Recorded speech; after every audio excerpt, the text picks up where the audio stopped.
অনুষ্ঠানের পরের অংশে এক অফিসারের প্রশ্নের উত্তরে বলেন, an elected government will take over on 01 January 2026. Correct. সরকার বলছে জুনের মধ্যে নির্বাচন, উনি বলছেন যে জানুয়ারির 1 তারিখের মধ্যে নতুন গভর্নমেন্ট দেখবেন, উনি নতুন গভর্নমেন্ট দেখবেন। মানে how dare he is, how dare he is, is just how dare he is. মানে আমি তো বুঝলাম না কিছু। এটা এটা এটা বলতে পারে উনি ইউনিফর্ম পরে? উনি পারে না। আমার মনে হয় যে অ্যাকচুয়ালি উনি তো একটা এই গভর্নমেন্ট কর্মচারী, তাই না? উনি রাষ্ট্রের চুক্তিভিত্তিক কর্মচারী। কারেক্ট। এই গভর্নমেন্ট চুক্তি দেওয়া হয়েছে ওনাকে। এই গভর্নমেন্ট তাকে এতদিন কেন সহ্য করতেছে এটা আমার মানে মাথায় ধরে না। ডক্টর ইউনূস হচ্ছে মানে মানে পুরো ওয়ার্ল্ড ভাইজা খাওয়া লোক, তো ওনারে আপনি চোখ রাঙায় লাভ হবে না, আর এসব কথা বলে লাভ হবে না। সেনাবাহিনীর বিরুদ্ধে অপপ্রচার, আমার বিরুদ্ধে অপপ্রচার, নো। মানে আপনি ভাই আসমান থেকে ওহী নাযিল হয় না আপনার উপরে, আপনি ইয়েও না, আপনি প্রিস্ট লাইক কিছু না। আপনি ধরেন আপনারা এখন এত কথা বলছেন, তো 16 বছরে যে ইন্ডিয়াতে যে বন্দরটা দিয়ে দিল, আপনি বলতেছেন যে চট্টগ্রাম বন্দর এভাবে দেওয়া যাবে না, তো তখন আপনারা কোথায় ছিলেন ভাই? তখন তো আপনাদের ইউনিফর্ম ছিল, তখন তো আপনাদের এইসব ইয়ে ছিল। একবার বলছেন কেউ দেশের ভিতরে ট্রান্সশিপমেন্ট দিচ্ছেন, আমাদের তখন সিকিউরিটির কথা মাথায় আসে নাই কারো, মাথায় আসে নাই। এখন সব মচমচানি শুরু করছেন আপনারা, আর আপনাদের বিরুদ্ধে বলবেন যে সেনাবাহিনীর বিরুদ্ধে কুৎসা রটায়। তো এইসব আপনি কিন্তু ওই যে ওই যে প্রফেসর ইউনূস যে ওই বন্দরে গিয়ে যে স্পিচটা দিছে, ওইটা দিলে কিন্তু আপনি ক্রিস্টাল ক্লিয়ার হয়ে যাবেন। একদম এটা দেশের লাভের জন্যই হচ্ছে, যাতে পলিটিক্যাল পার্টিরা এখানে ইনফ্লুয়েন্স করতে না পারে। আর দেখেন, পৃথিবীর 70টা দেশে ডিপি ওয়ার্ল্ড আছে, তাদের সর্বভৌমত্ব নিয়ে কোনো সমস্যা হচ্ছে না, শুধু আমাদের হচ্ছে। এইদিকে যখন ইন্ডিয়া যখন আমাদের কোস্ট লাইনে রাডার বসানোর সমস্ত ফাইনাল হয়ে গেছিল, তখন আমাদের কোনো সমস্যা হচ্ছে না, তখন ঠিক আছে, তখন ঠিক আছে, তখন সব ঠিক আছে। আর এখন হচ্ছে এই আমাদের এটার উপরে কন্ট্রোল থাকতে হবে, নাহলে সর্বভৌমত্বের উপরে ব্যবস্থা হয়ে যাবে। বাট কথা হচ্ছে এটার মাধ্যমে যে অটোমেশন হয়ে গেলে, এটার মাধ্যমে যে চুরিধারি বন্ধ হয়ে যাবে, এই জিনিসগুলা ঘুষ খাওয়া বন্ধ হয়ে যাবে, এইটাই ওরা মানতে পারতেছে না। অলরেডি ব্রিগেডিয়ার সাখাওয়াত হোসেন কিন্তু একটা গ্রুপ কি বলে হোয়াটসঅ্যাপের গ্রুপ চ্যাট করছে, যে তারা এনার্কি করতে চাইছিল, যে গ্রুপটা এখন কাজ করতেছিল পোর্টের জন্য, তাদের কিন্তু একটা গ্রুপ চ্যাট বা দেশে অস্থিতিশীল করার জন্য একটা গ্রুপ চ্যাট কিন্তু এক্সপোজ করেছেন উনি অলরেডি। না, এবং ধরেন যে মানে আমি আমার যেটা মনে হয় আর কি, যে এই জাতীয় বিষয়গুলো আসলে এইভাবে বলে, এইভাবে মুখোমুখি অবস্থান নিয়ে আমার মনে হয় না যে ডক্টর ইউনূসকে আপনি মানে বশ করতে পারবেন। আর আপনি যেটি বলছিলেন যে আমাদের পোর্ট হচ্ছে লস, আমাদের বিমান হচ্ছে লস, আমাদের এয়ারপোর্ট হচ্ছে লস, তো আপনি বিমানটাকে ভাই এমিরেটসের সঙ্গে একটা জয়েন্ট ভেঞ্চারে আসেন না। বাংলাদেশ বিমান পাওয়ার্ড বাই এমিরেটস, মানে পুরো পৃথিবীর 188টা দেশে বিমানের সার্ভিস চালু হয়ে যাবে। আমরা বছরে যা লস দিচ্ছি তার 100 গুণ বেশি আমাদের ইনকাম হবে। পৃথিবীর সকল রাষ্ট্র এটা করতেছে রে ভাই, এটা সার্বভৌমত্বের কিছু না, এটা বিজনেস। বিষয়গুলো যেমন ধরেন তিনি আরেকটা পয়েন্টে বলছেন যে সেনাবাহিনী অক্লান্ত ভূমিকা রাখছে 5ই আগস্টের পর থেকে। হ্যাঁ, অবশ্যই চেষ্টা করছে, অবশ্যই, এবং এই ব্যাপারে তো কোনো দ্বিমত নাই। যখন পুলিশ ছিল না, যখন পুলিশ সব পালিয়ে গেছে, সেনাবাহিনী রোলটা প্লে করেছে। কিন্তু তারপরেও তিনি বলছেন এখানে দেখেন, অক্লান্ত ও নিঃস্বার্থ ভূমিকা সত্ত্বেও বিভিন্ন মহল হতে সেনাবাহিনী ও সেনাপ্রধানকে টার্গেট করা হচ্ছে। সেনাবাহিনীকে কেউ টার্গেট করছে না, আমি প্রথমেই বলেছি। এবং যে কথাগুলো আপনি বলছেন, আমরা জানতে চাই বারবার, এই যে 626 জন বা 27 জন যে নাম্বার, এই এখতিয়ার আপনাকে কে দিয়েছে? তাদেরকে নিরাপত্তা দিয়েছেন, ভালো কথা, তাদেরকে ছেড়ে দেওয়ার অধিকার কে দিয়েছে? কে কাকে দিয়েছে? কারেক্ট। এইটাই আমি একটা জিনিস বলি, যখন 5ই আগস্টের পরে, আগস্টের মধ্যেই আমাকে অ্যাকচুয়ালি একটা সার্ভিং অফিসার, ক্যাপ্টেন, যে সাভার এলাকায় ছিল, সে আমাকে ফোন করে বললো যে স্যার, আমি জানি যে আওয়ামী লীগের এই নেতার পাশে অস্ত্র আছে, আমি যখন অপারেশন করছি আমার অস্ত্র দিতে যাচ্ছে না। সো এইটাই হচ্ছে আর কি, যে যেহেতু 9 ডিভিট জিওসি এবং ওখানকার কমান্ডার গুলো সবগুলো ছিল আওয়ামী, সো এরা কিন্তু গ্রাউন্ডে এখন বেসিসি পাওয়ার নিয়ে যদি যত যাই বলেন, আইন কানুন সবকিছুতে আছে, কিন্তু এটা ইমপ্লিমেন্ট তো করতে হবে। সো ইমপ্লিমেন্ট করার জন্য উনি একদিকে বলতেছে আমরা বেসিসি পাওয়ার নিয়ে আসি, এবং আমি বলতে পারি যে আমি এখন পর্যন্ত বাংলাদেশে যত আইএস ডিউটি করেছি, আমাদের কখনোই ম্যাজিস্ট্রেসি পাওয়ার ছিল না, এবং কখনোই আমরা ব্যর্থ হই নাই। এই প্রথমবার ব্যর্থ কেন? মানে হচ্ছে আপনি ধরেন আপনি ম্যাজিস্ট্রেসি পাওয়ার নিয়ে মাঠে আছেন, আপনি কোনো কাজ করছেন না, আবার আপনি দাবি করছেন যে পরিস্থিতি অরাজক পরিস্থিতি, আইন শৃঙ্খলা ভেঙে পড়েছে।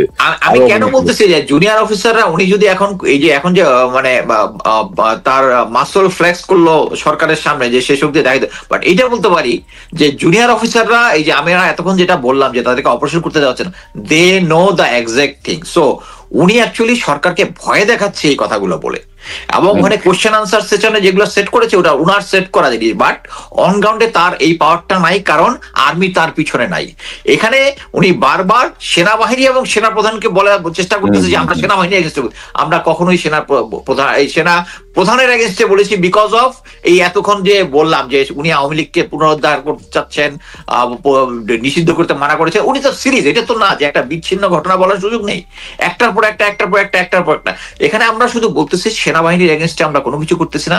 সেনাবাহিনী এখনো যে মেইন ফোর্স যেটা আছে উপরের দিকে 30-35 জন ছাড়া সবাই কেউ ইন্ডিয়ার হেজিমনি চায় না। এই যে মনে করেন যে আমি আমার কয়েকটা শোতেই বলেছি, 24 ডিবেট জিওসি নতুন জেনারেল মুশফিক গিয়ে প্রথমেই সে যে ফেনী ওখানে যে শেখ হাসিনা যে ব্রিজটা দিয়েছে ওখানে গিয়ে ওখানে ডিফেন্স সিস্টেমটা ফাইনাল করেছে, করে রিকমেন্ড করেছে ওখানে যে ইন্ডিয়ার জন্য যে জায়গাটা দিয়েছিল, এটা তো ইন্ডিয়া অ্যাকচুয়ালি তার মিলিটারি স্থাপনা করতো ফিউচারে, এখন শুধু যার ব্যবসা বাণিজ্যের কথা বলে যে এটা তাদের ইপিজেড বলার চেষ্টা করছে, বাট ওই জায়গাটার মধ্যে একটা ব্রিগেড প্লাস স্ট্রেংথ করার চেষ্টা করছে। এটা কিন্তু করতেছে, মানে এটা হচ্ছে একজন বেসিক অফিসার কিন্তু তাই করবে।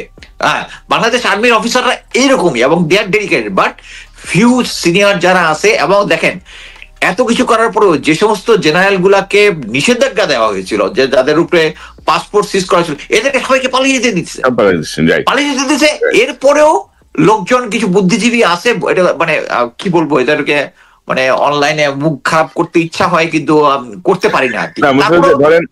ওয়াকার সাহেব ভালো। ধরেন একটা বিষয় বলবো যে ধরেন তারপরে ধরেন এই গত 10 মাসে যে কাউন্টার কু বা প্রতি বিপ্লব এই জাতীয় কিছু হয় নাই, এটা একটা ভালো সাইন আমি মনে করি। কিন্তু ধরেন এই যে গদবাঁধার কথা, দেশি বিদেশি স্বার্থান্বেষী মহলগুলো পরিস্থিতিকে আরো অবনতি ঘটাতে চাচ্ছে। তো দেশি বিদেশি স্বার্থান্বেষী মহল কাজ করতেছে ইন্ডিয়া এবং আপনার সাবেক অভিভাবক হাসিনা। আপনি একটু বলেন যে এইভাবে ধরেন মানবিক করিডোর বা এটা নিয়ে যদি আপনার আপত্তি থাকে, বিং এ আর্মি চিফ, যেহেতু যে পরিস্থিতি হোক আপনি একটা ঝুঁকি নিয়েছেন 5ই আগস্টে, আপনি কথা বলেন না কেন? আপনি কথা তো বলতে পারেন। যদি কথা হয়েছে 3 বাহিনীর প্রধান সহ উপদেষ্টার সঙ্গে ডক্টর ইউনূসের সাথে বৈঠক করেছেন, কিন্তু আপনি এইভাবে বলতে পারেন কিনা? আপনি একটু শুনি যে কোড অফ কন্ডাক্ট কি বলে। আচ্ছা, এখানে আমি একটা কথা বলি, সেটা হচ্ছে ওনার সাথে যে 3 বাহিনী সহ যে কনফারেন্সটা হয়েছিল ওখানে কিন্তু এই মানবিক করিডোর নিয়ে কথা হয়েছে।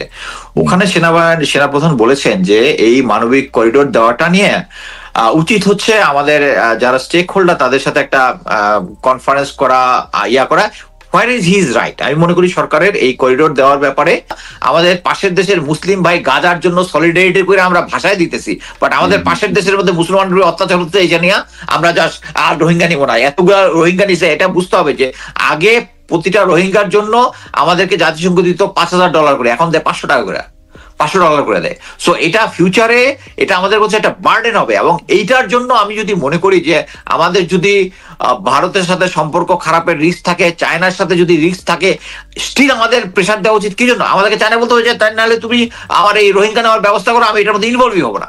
বাট কথা হচ্ছে এই সমস্যা মানে অতীতে এই ধরনের ক্রাইসিস সলভের জন্য মিলিটারি ফোর্স ডিপ্লয় হয়েছে, মিলিটারি ফোর্স ডিপ্লয় হওয়াটাই জরুরি। আমরা যদি এখানে, আমি মনে করি, আমি ব্যক্তিগতভাবে মনে করি যে আমরা যদি এখন আরাকান আর্মি একটা উইনিং আর্মি, এই আর্মিকে যদি আমরা সাপোর্ট দিই, ফিউচারে আমাদের এই বর্ডারটা সিকিউর থাকবে। আমরা ধরে নিতে পারি এখন জান্তা সরকারের কোনো ফিউচারে গভর্নমেন্ট নাই, আমরা যদি আমেরিকার সাথে একটা ডিলে আসি, আমি যে সেটা হাইপোথেটিকে বললাম, এটা অনেকেই বিরোধিতা করবে, যে আমেরিকার সাথে একটা ডিলে আসি যে ওকে তুমি আমার এয়ার ডিফেন্স সিস্টেমটা চিটাঙে ঠিক করে দিবা, আমি এখানে হেল্প করবো, বাট আমার রোহিঙ্গার লোকজন নিয়ে যেতে হবে, দ্যাটস অল। বাট আমি মনে করি স্টিল আমাদের ট্রুপস ইনভলভ না করে আমরা যদি আমাদের বর্ডার পর্যন্ত দেই, তাহলে আমরা এটা অ্যাটলিস্ট একটা প্যাসেজ ওপেন হবে যেটা দিয়ে আমরা এই রোহিঙ্গা ইয়াটাকে আমরা সমাধান করতে পারবো। বিজনেস যেখানে সার্বভৌমত্ব বিপন্ন হচ্ছে ওইখানে আপনি স্যালিউট দিয়া খুশি, আর যেখানে আচ্ছা যাই হোক তিনি বলছেন যে বাংলাদেশ সেনাবাহিনী দেশ ও জনগণের কোন রকম ক্ষতি হয় এমন কোনো কাজ করবে না এবং কাউকে এমন কোনো কাজ করতে দেবে না। ভালো, কিন্তু আমরাও ধরেন আপনি ভারতের পক্ষে বা হাসিনার পক্ষে ওইটাই। করবেন, এটাই হচ্ছে সমস্যা, দিব না। এটাই সমস্যা। একদম ক্লিয়ার বাংলা কথা, আপনিও এটাই দিবেন না, সমস্যা। আমরা ওইটা হইতে দিব না ইনশাল্লাহ। কারেক্ট। তো আমার মনে হয় যে এই যে ক্লেমটা উনি করলেন প্রজাতন্ত্রের কর্মচারী হিসেবে, প্রজাতন্ত্রের তো কোনো কর্মকর্তা নাই কিন্তু আমাদের সংবিধান Correct. অনুযায়ী, প্রজাতন্ত্র সব কর্মচারী। কর্মচারী। প্রজাতন্ত্রের কর্মচারী হিসেবে, সরকারের ট্যাক্সের টাকায় বেতনভোগী কর্মচারী হিসেবে তিনি, এটা তো সরাসরি সরকারকে অস্বীকার করা, তার নিয়োগকর্তাকে অস্বীকার করা, তাকে অস্বীকার করে। এরপরে আমি জানি না যে সরকার কি সিদ্ধান্ত নেবেন। সরকার এসব চোখ রাঙানি ভয় পাওয়ার কোনো কারণ নাই। ডক্টর কোনো কারণ নাই, চোখ বন্ধ করে কোনো কারণ নাই। আর